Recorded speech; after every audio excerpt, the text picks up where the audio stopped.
The Small Cap Power CEO interview featuring SimbaEnergy Inc. SimbaEnergy is a Pan-African oil and gas company focused on onshore opportunities in Africa.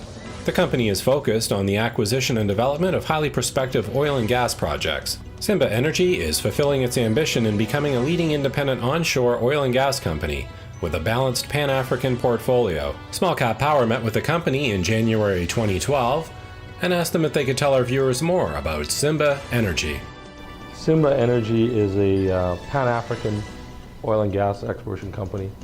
We're a junior listed on the TSX VENTURE exchange, and our focus is on onshore oil and gas in Africa. We're in from the west coast to the east coast of Africa. We're in we have a reconnaissance permit in Liberia. We have two blocks 1 and 2 of on the Bove Basin in Guinea. We have block 3 in Mali, and we have block 2A in Kenya. Why is the company primarily focused in Africa?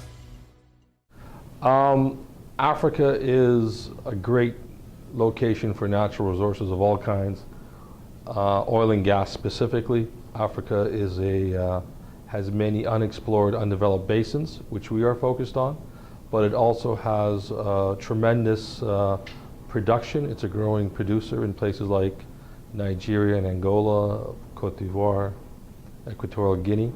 We're focused in areas that are a little behind the curve, where they are very highly prospective, and there's tremendous opportunities for small companies like ours to go and have first mover advantage.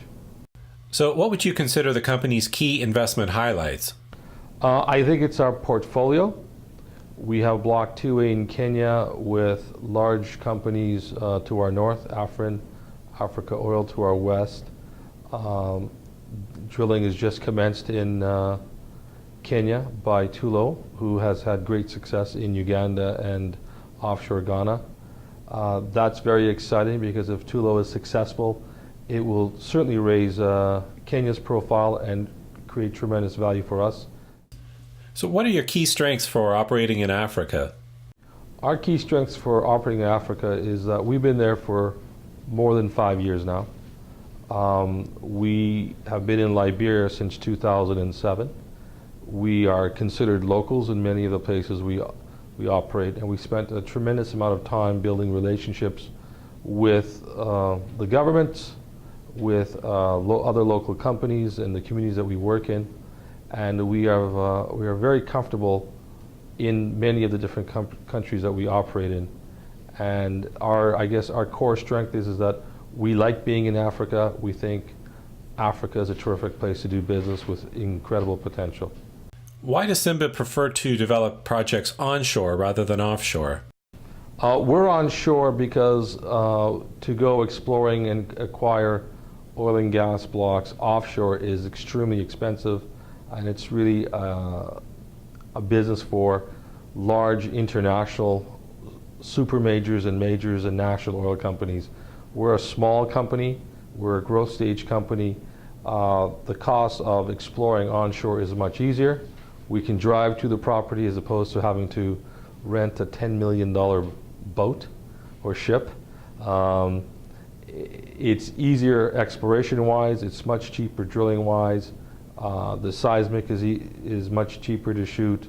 And also in many parts of Africa that we're in, some preliminary exploration was done decades ago. So we can go and look at the historical data and find hopefully some gems that have been overlooked.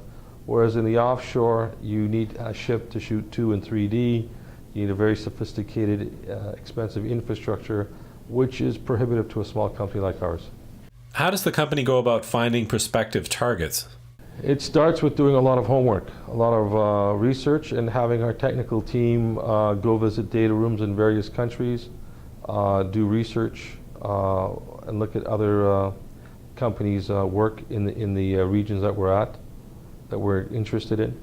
And hopefully we will find something that has been overlooked, and that's really what we do. It's a lot of time on the ground in Africa, at the ministries, meeting with third parties that have data. We spend a lot of money buying data from third parties and a lot of homework. Can you tell us about the technical team you've assembled? Our technical team was led by one of our directors, James Dick. He is a former chief geologist for Imperial Oil in Canada, which is Exxon. He's also worked in 50 countries. He's had tremendous success working with large companies, drilling billion-barrel discoveries around the world. He was an independent consultant, and he's been on our board for about 2 years now.